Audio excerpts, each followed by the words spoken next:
Hello students, आप लोगों का फिर से एक बार स्वागत है कॉलेज नॉलेज केमिस्ट्री क्लासेस में। तो आज का हमारा जो टॉपिक है variation of chemical potential with temperature and pressure. तो प्रेशर और टेम्परेचर के रेस्पेक्ट में हम देखेंगे केमिकल पोटेंशियल में वेरिएशन कैसे होता है। तो आपको सबसे पहले समझना पड़ेगा केमिकल पोटेंशियल क्या होता है ना। तो केमिकल पोटेंशियल को समझने के लिए आप इससे पहले वाली वीडियो लेक्चर को जरूर देखें, जिसमें मैंने केमिकल पोटेंशियल को ही स्पेशली एक्सप्लेन किया है, क्या है केमिकल पोटेंशियल, कैसे इसको हम लोग डिफाइन करते हैं और कैसे इसका हम लोग फार्मूला के फॉर्म में इसको लिखते हैं। ठीक है, तो हम उसके आगे वाले वीडियो लेक्चर है ये।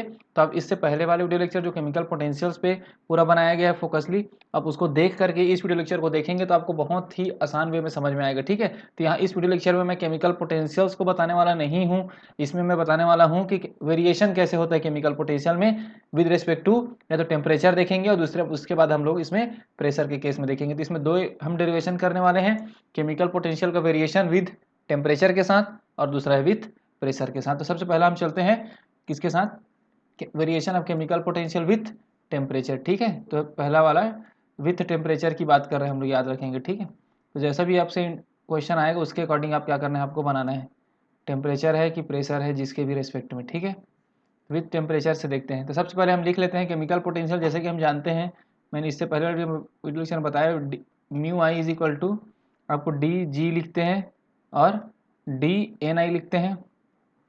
तो हम क्या करते थे, टेम्परेचर, प्रेशर और एन जे को कांस्टेंट रखते हैं। एन आई और एन जे क्या है, आपका नंबर ऑफ कंपोनेंट्स है या पार्टिकल्स है सिस्टम में जो एक्सचेंज हो रहा है। ठीक है, तो यहाँ पे एन आई और एन जे क्या होता है, इक्वल नहीं, याद रखेंगे n i not equal to n j है, कोई भी सिस्टम की बात है। या फिर ऐसा समझ लीजिए कि एन आई अगर 1 है, एन जे क्या है, अगर सिस्टम की बात करें हम तो एन आई अगर एक को डिफाइन करें तो एन जे जितने बाकी बच गए हैं उस सब को डिफाइन कर रहा है। तो इस एक्सप्रेशन से हमें ये पता चल रहा है, इक्वेशन नंबर 1 दे देते हैं इसको। इक्वेशन 1 में आपको क्या पता चल रहा है कि इसमें टेम्परेचर कांस्टेंट है, प्रेशर भी कांस्टेंट है और एन जे कंपोनेंट का जो सिस्टम है वो भी क्या है, आपका कांस्टेंट है। तो एन आई एन जे क्या है, कंपोनेंट ऑफ कंपोनेंट्स है, बोलेंगे सिस्टम के कंपोनेंट्स है। ठीक है, अब क्लियर है। अब हम इस इक्वेशन को क्या करेंगे, इक्वेशन 1 को डिफरेंशिएट करेंगे विद रिस्पेक्ट टू टेम्परेचर। लिख देते हैं डिफरेंशिएट, आराम से पढ़ेंगे, differentiate with respect to temperature, with respect to temperature और एट कांस्टेंट, प्रेशर को कांस्टेंट रखेंगे एंड एन आई को कांस्टेंट रखेंगे। मतलब नंबर ऑफ मोल्स जो है ना उसको भी हम कांस्टेंट, देखो एन जे तो पहले से कांस्टेंट है, एन जे इक्वेशन 1 में हम देख रहे हैं तो एन जे तो कांस्टेंट है ही, एन आई को भी हम कांस्टेंट रखते हैं। तो हम क्या लिखेंगे, डी पी, क्योंकि प्रेशर कांस्टेंट है तो डी पी क्या हो जाएगा, जीरो हो जाएगा। और एन आई अगर कांस्टेंट है तो डी एन आई भी क्या हो जाएगा, जीरो हो जाएगा। तो ये हमारा पहला कंडीशन हो गया, differentiate with respect to temperature at constant pressure and N I, जिसको हम क्या लिख सकते हैं, D P is equal to zero और D N I is equal to zero. तो इक्वेशन को करते हैं, इक्वेशन 1 को डिफरेंशिएट करते हैं तो क्या लिखेंगे, किसके रेस्पेक्ट में कर रहे हैं, टेम्परेचर डी म्यू आई लिखेंगे, टेम्परेचर के रेस्पेक्ट का टेम्परेचर नीचे आएगा। ठीक है, किसके किसके बीच में देखो कर रहे हैं हम लोग, कांस्टेंट में क्या रखें यहाँ पे, देखो प्रेशर और एन आई। तो यहाँ पे लिखेंगे प्रेशर पी और एन आई, क्योंकि हमें पता है ब्रैकेट के बाहर हम किसको लिखते हैं, जो भी हमारा कांस्टेंट होता है उसको हम लिखते हैं। तो ये हो गया इक्वल, लिखेंगे इसको। इक्वल लिखने के बाद ऊपर वाला जो इक्वेशन 1 को डिफरेंशिएट करते हैं तो डी किसके रेस्पेक्ट में करें, डी टी के रेस्पेक्ट में, है ना। और क्या है नीचे में क्या है, ऊपर में क्या है, D G by D N I है ये, और टेम्परेचर आपका प्रेशर और आपका एन जी, इतने को कांस्टेंट रखा गया है। इक्वेशन के साथ लिख देते हैं इसको, किसके रिस्पेक्ट में, इसको कांस्टेंट रखा गया है आपके प्रेशर और एन आई के रिस्पेक्ट में। एक एक करके स्टेप आप समझेंगे, है ना। ऊपर में मैंने लिखा है differentiate with respect to temperature at constant pressure and N I, pressure और एन आई आपका क्या है, कांस्टेंट है। रिस्पेक्ट में किसके रिस्पेक्ट में करें, टेम्परेचर के रिस्पेक्ट में। तो जिसके रिस्पेक्ट में हम करते हैं उसका डी टी, या फिर जैसे नीचे में जो लिख रहे हैं ना डी टी, वो किसके किस लिए लिख रहे हैं, क्योंकि उसके रिस्पेक्ट में हम डिफ्रेंशिएट कर रहे हैं। तो यहाँ तक आपको समझ में आ गया होगा। ठीक, अब हम बात करेंगे, ये हमारा इक्वेशन है, इस इक्वेशन को देखो, एक क्या होता है कि जी जो हमारा गिब्स फ्री एनर्जी हो, क्या है ये, G is a Gibbs free energy है ये, तो G is a state function है, याद रखना है आपको, स्टेट फंक्शन है। गिब्स फ्री एनर्जी क्या है, स्टेट फंक्शन है। स्टेट फंक्शन होने की वजह से एक फार्मूला यहाँ पे काम करता है ना। क्या फार्मूला करेंगे, D square G by D N I, sorry D T लिख सकते हैं और डी एन आई लिख सकते हैं। सेम उसको क्या लिख सकते हैं, देखो डी स्क्वायर जी है, डी टी और डी एन आई है, तो इसको हम क्या लिख सकते हैं, D square G D N आई को आप पहले लिख सकते हो और डी टी लिख सकते हो, मतलब एक्सचेंज होता है। ये किस क्यों होता है? ये स्टेट फंक्शन का प्रॉपर्टीज है मैथमेटिक्स में। ये क्या है? स्टेट फंक्शन का प्रॉपर्टीज होने की वजह से डी स्क्वायर जी है, उसको D T D N I है, उसको हम नीचे में क्या कर दिए? D N I D T लिख सकते हैं। अब मैं इसका यूज इसलिए कर रहे हैं क्योंकि आपका ये वाला जो इक्वेशन है, देखो इस वाले पोर्शन को अगर मैं सॉल्व करूं, यहाँ पर अलग से थोड़ा लिख रहा हूँ यहाँ पे, तो इसको क्या हम लिख सकते हैं? तो डी टी लिख सकते हैं, और क्या है इधर डी जी और डी एन आई है, और क्या है? टेम्परेचर, प्रेशर और एन जे है। इस टाइप से है ये। इसको मैं बताने वाला हूँ अभी क्या करने वाला है, ठीक है? ये क्या? प्रेशर और एन आई। तो यहाँ पर अब देख रहे हो, यहाँ ना ये वाला जो फंक्शन है, ये वाला जो फंक्शन है वो इस वाले फंक्शन के साथ मल्टीप्लाई होगा। मल्टीप्लाई होगा तो क्या हो जाएगा? ये डी स्क्वायर जी हो जाएगा और डी टी डी एन आई हो जाएगा, डी टी और डी एन आई हो जाएगा, और पूरा जो है आपका टेम्परेचर, प्रेशर, एन जे सब कांस्टेंट है, तो ये कांस्टेंट हो जाएगा। तो इसी को अगर मान लो लिखते हैं तो इसको हम क्या लिख सकते हैं? जैसे मैंने वहां पे लिखा है अभी इस वाले इक्वेशन में, आपको देख रहे होगे, डी स्क्वायर जी को हम क्या लिख सकते हैं? D square G D N I और डी टी लिख सकते हैं, मतलब पलट दिए ना। तो इसलिए हम लोग क्या करेंगे? इस वाले जो आपको D by D N I है उसको हम बाहर लिख सकते हैं, डी बाई डी टी को जी के रेस्पेक्ट में लिख सकते हैं, क्योंकि हम इसको एक्सचेंज कर सकते हैं। अगर डी स्क्वायर इसको लिख दें डी स्क्वायर जी और डी एन आई और क्या लिख दें? डी टी, तब इसको अलग अलग करेंगे हम तो क्या लिख सकते हैं? D by D N I और आपका D G by D T. देखो इसको हम सिंपल वे में लिख दिए। हमने क्या लिखा था? D square G D T by D N आई को D square G D N I by D T लिखे, फिर डी एन आई को हमने अलग कर दिया, फिर क्या बना? D G by D T अंदर में आ गया। तो ये प्रॉपर्टीज को हम यूज करेंगे, इसी प्रॉपर्टीज को हम यहाँ पर यूज करके इक्वेशन को क्या करेंगे? आसान वे में लिख लेते हैं। समझ में आ गया होगा, उम्मीद कर रहा हूँ आपको समझ में आ गया होगा कि हमने उसको पलट के उसको क्या किया? फिर से डिफाइन कर दिया है, ठीक है? तो अब हम इसको देख लेते हैं। अब इक्वेशन क्या हो जाएगा हमारा? सेम इसी को यूज करके, है ना? इक्वेशन क्या लिखेंगे अब? तो D mu I by D T, ये तो हमारा पहला वाला हो गया जो प्रेशर और एन आई के रेस्पेक्ट में कांस्टेंट है, ये इक्वल लिख देंगे। अब इसको क्या लिख सकते हैं? डी के साथ एन आई को हमने बाहर कर दिया, डी के साथ एन आई को बाहर कर दिया, क्या कर दिया? डी जी लिख दिए और डी टी को नीचे अंदर लेके चले गए। तो क्या किए हमने? हमने ये वाला इक्वेशन, हमने ये वाला फार्मूले को यूज़ किया है। D N I D T लिखे, उसको फिर पलट दिए, पलटने के बाद इसको इस फॉर्म में कन्वर्ट कर दिया गया। तो ये हो गया आपका। अब इतना होने के बाद देखो अब यहाँ पे क्या है, समझते हैं इसको भी। अगर आप इस चीज़ को देख रहे हो, जब हम डी जी को, अगर हम डी जी को डी एन आई के रेस्पेक्ट में जब डिफ्रेंशिएट करें तो हमारा टेम्परेचर, प्रेशर और एन जे कॉन्स्टेंट है। तो अब हमारा जो इक्वेशन हो रहा है वो इस टाइप से हो रहा है ना। यहाँ पे एक मिनट में बना देता हूँ, फिर आपको समझ में आसानी से आ जाएगा। अभी एक बार लिखते हैं temperature, pressure, N J, normal way में लिखा हूँ, फिर एक स्टेप और लिखेंगे इसके बाद। अब देखिए यहाँ पे, तो इस इक्वेशन में हमने देखा है कि अगर विद रेस्पेक्ट टू टेम्परेचर अगर हम करते हैं, क्या करते हैं? विद रेस्पेक्ट टू टेम्परेचर अगर डिफरेंशिएट करते हैं, तब हमारा प्रेशर और एन आई को हमें कांस्टेंट रखना है। ऊपर में लिखे देखिए आप, डिफरेंशिएट विद रेस्पेक्ट टू किसके? टेम्परेचर के रेस्पेक्ट में, तब हमें क्या रखना है? प्रेशर और एन आई को कांस्टेंट रखना है जब हम टेम्परेचर के रेस्पेक्ट में करेंगे। तो देखो, तो इस वाले में D G by D T मैंने लिखा है D G by D T, लेकिन यहाँ पर क्या है? टेम्परेचर, प्रेशर, एन जे लिखे, जो कि गलत है। होना क्या चाहिए था? ये प्रेशर और एन आई यहाँ पर होना चाहिए था। तो इसी को पलट के यहाँ पे लिख देते हैं डी बाई डी एन आई, उसके बाद क्या लिखेंगे? D G by D T, D G by D T किसके रेस्पेक्ट में? प्रेशर और एन आई के रेस्पेक्ट में। और ओवरऑल जो है ये किसके रेस्पेक्ट में हो रहा है? डी एन आई के रेस्पेक्ट में हो रहा है। तो ये होगा फिर टेम्परेचर, प्रेशर और एन जे। इस चीज़ को आप आराम से समझेंगे तब समझ में आएगा। हम रिस्पेक्ट किसके रेस्पेक्ट में डिफ्रेंशिएशन कर रहे हैं? टेम्परेचर के रेस्पेक्ट में। और कांस्टेंट क्या है? प्रेशर और एन आई। तो हमने पहले देखे थे, तो डी जी इसमें क्या था? इसमें D G by D N I किसके रेस्पेक्ट में था? टेम्परेचर, प्रेशर और एन जे के रेस्पेक्ट में था। तब के केस में सही था, लेकिन हमने क्या किया? यहाँ पर D G by D T कर दिया, है ना। इस बार क्या कर दिया? D G by D T कर दिया, डी टी कर दिया, तो ये किसके रेस्पेक्ट में होना चाहिए? प्रेशर और एन आई के, क्योंकि जब टेम्परेचर के रेस्पेक्ट में हम करेंगे तो प्रेशर और एन आई कॉन्स्टेंट होता है, और जब डी एन आई के रेस्पेक्ट में करेंगे तब टेम्परेचर, प्रेशर, एन जे होता है। इसको और आसानी से मैं यहाँ पे लिख देता हूँ। जब हम डिफरेंशिएशन कर रहे हैं, डिफरेंशिएशन कर रहे हैं किसके रेस्पेक्ट में? विद रेस्पेक्ट टू टी के रेस्पेक्ट में, तो हमें किसको कांस्टेंट रखना है? प्रेशर और एन आई को रखना है। तो मैंने वही किया, यहाँ पे देख रहा हूँ। यहाँ पे इस वाली इक्वेशन में आप देखो, D G by D T का तो प्रेशर और एन आई को कांस्टेंट रखा हूँ, लेकिन अगर हमें एन आई के रेस्पेक्ट में डिफरेंशिएट विद किसके रेस्पेक्ट में? विद रेस्पेक्ट टू एन आई, के रेस्पेक्ट में करना है, तब हमें टेम्परेचर, प्रेशर और एन जे को कांस्टेंट रखना है, जो कि हम अपना केमिकल पोटेंशियल के फार्मूलास निकाले हैं।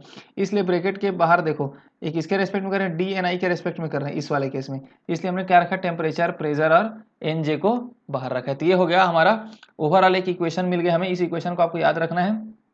ये क्या हो गया, ये D mu I by D T, ये हमारा प्रेशर और एन आई है। तो ये हमारा एक इक्वेशन है। इसी इक्वेशन को भी यूज़ करेंगे, इसी की इक्वेशन के बेस पे हमें विद रिस्पेक्ट टू टेम्परेचर मिलने वाला। ठीक है, तो ये हमारा इक्वेशन हो गया सेकेंड। ऊपर में एक इक्वेशन लिखा था, ऊपर में सेकेंड इक्वेशन। ठीक, अब हम आते हैं अगला हमारा इक्वेशन जो यूज़ करते हैं, वी नो, हमें पता है एक इक्वेशन है जो डायरेक्टली मैं यहाँ पे लिखने वाला हूँ। इसका मैं डिराइव नेक्स्ट वीडियो लेक्चर में करूँगा, जिसमें मैंने वो गिब्स डुहेम इक्वेशन बताऊंगा ना, उसमें इसको डिराइव कर दूंगा, है ना। तो एक इक्वेशन है वी नो, लिखेंगे सीधा delta G is equal to होता है आपका minus S delta T plus P delta V plus होता है समेशन ऑफ म्यू एक्स लिख देते हैं और डी एन एक्स लिख देते हैं। तो म्यू एक्स और डी एन एक्स क्या है, अगर से एक्स को समझे, एक्स को समझते हैं, तो अगर हम एक सिस्टम लेते हैं, सिस्टम में बहुत सारे नंबर ऑफ कंपोनेंट्स हैं, तो सभी कंपोनेंट्स को डिफाइन करने के लिए हम यहाँ पर एक्स यूज करते हैं। समझ में आ रहा है, सभी कंपोनेंट्स को डिफाइन करना है तो हमें क्या यूज करेंगे, एक्स यूज कर रहे हैं यहाँ पर। तो हमने क्या क्या लिया है अभी, एन आई और एन जे दो कंपोनेंट्स लिया है। या फिर ऐसा समझ सकते हैं, अगर एन आई को एक कंपोनेंट्स बोलेंगे तो एन जे बाकी सब कंपोनेंट्स को डिफाइन कर रहा है। तो हमने देखा है कि स्टार्टिंग में जो केमिकल पोटेंशियल का डेफिनेशन में देखो, यहाँ पर आप यहाँ पर अगर देखें केमिकल पोटेंशियल डेफिनेशन, तो एन जे क्या है, कांस्टेंट है। पहले से पता है कि एन जे हमारा कांस्टेंट है, और साथ में इस वाले इक्वेशन में देखो तो एन आई भी क्या है, हमारा कांस्टेंट है। तो एन जे और एन आई अगर कांस्टेंट है, एन ए आई और एन जे अगर कांस्टेंट है, मतलब पूरे सिस्टम का नंबर ऑफ मोल्स को हमने कांस्टेंट रख दिया है, तो डी एन एक्स भी क्या हो जाएगा, कांस्टेंट हो जाएगा। डी एन एक्स भी, मतलब एन एक्स क्या हो जाएगा, कांस्टेंट हो जाएगा, तो डी एन एक्स क्या हो जाएगा, ये हो जाएगा आपका 0।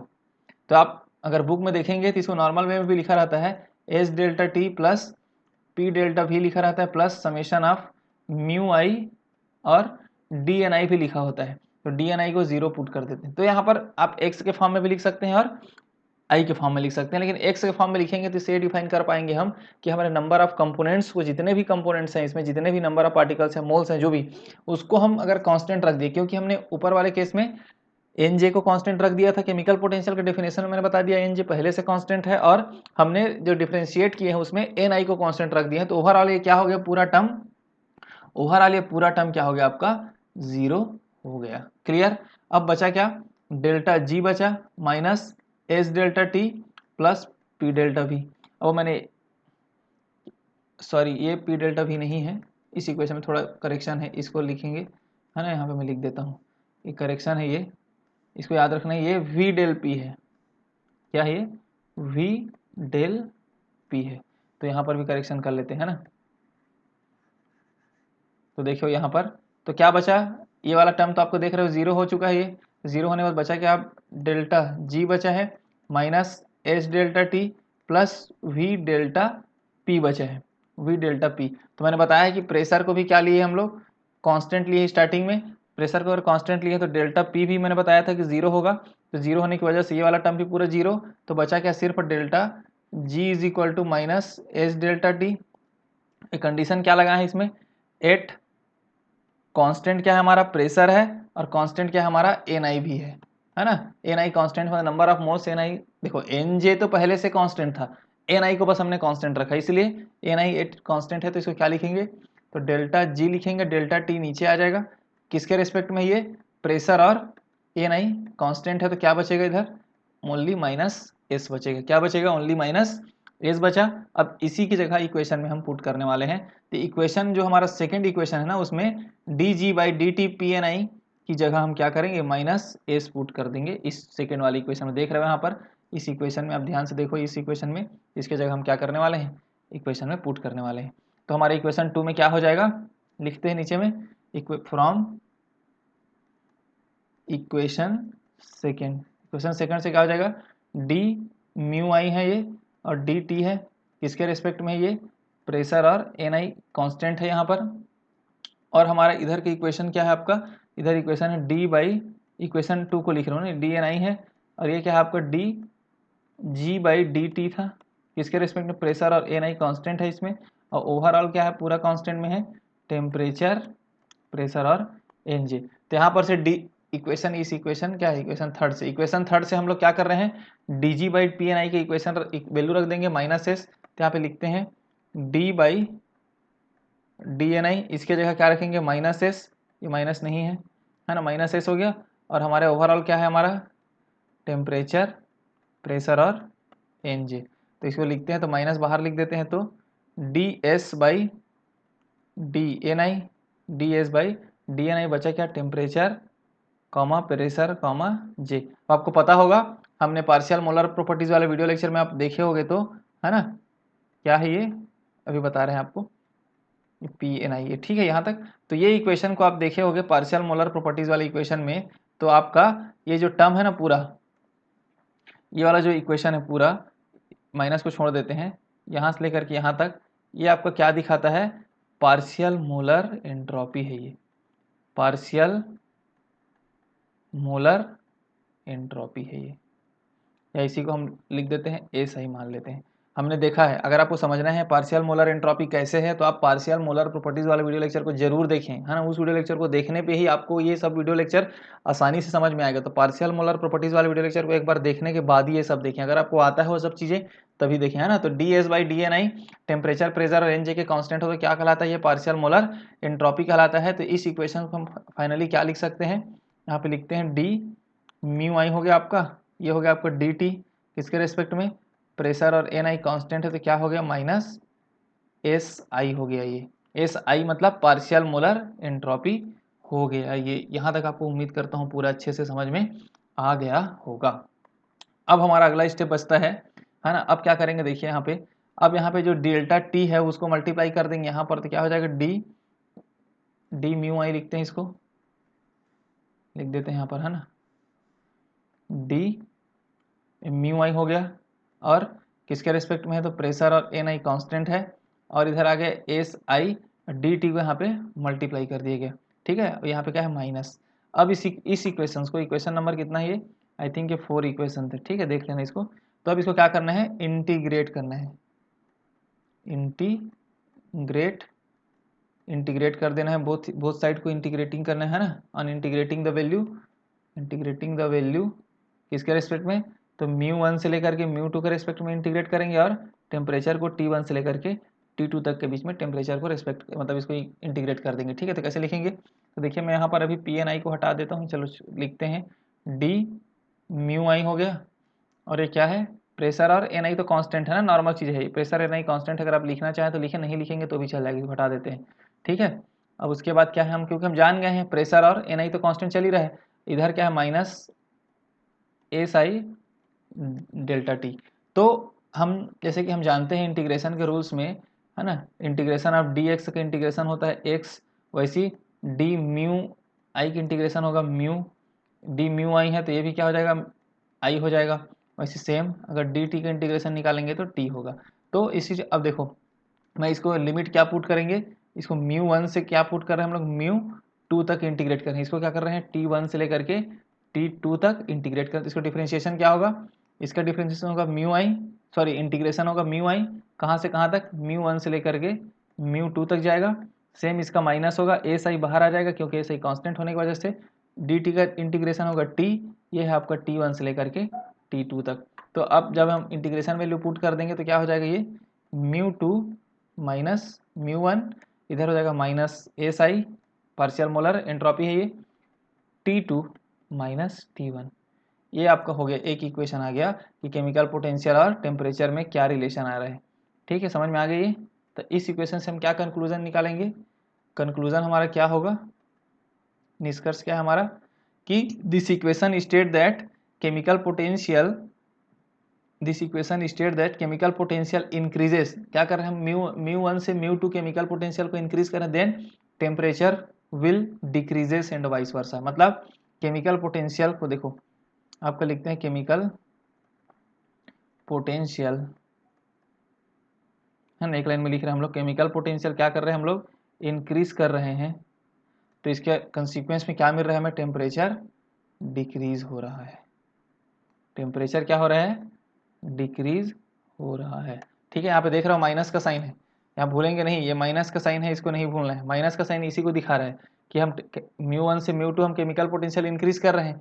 टेम्परेचर हमारा T1 से T2 होना चाहिए, लेकिन माइनस होने की वजह से क्या हो रहा है, टेम्परेचर डिक्रीज हो रहा है। तो केमिकल पोटेंशियल म्यू को जैसे हम इंक्रीज करते हैं तो क्या होता है, टेम्परेचर डिक्रीज होता है। ये हमारा हो गया पहला, हमारा जो क्या है कंक्लूजन हो गया ना, कि chemical potential with respect to temperature में क्या होता है और कैसे होता है। उम्मीद करता हूँ ये समझ में आ गया होगा। ठीक है, एक एक करके एक्सप्रेशन को आप देखिए, ध्यान से देखेंगे यहाँ पर तो आपको बहुत आसानी समझ में आ जाएगा। ठीक है, सेम एक बार हम और करने वाले हैं विद रिस्पेक्ट टू प्रेशर, आपको बहुत अच्छे तरीके से समझ में आ जाएगा। चलिए फिर स्टार्ट कर लेते हैं, है ना। विद रिस्पेक्ट टू प्रेशर के केस में भी देख लेते हैं।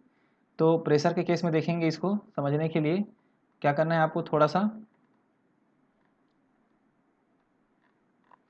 प्रेशर के केस में देखेंगे इसको।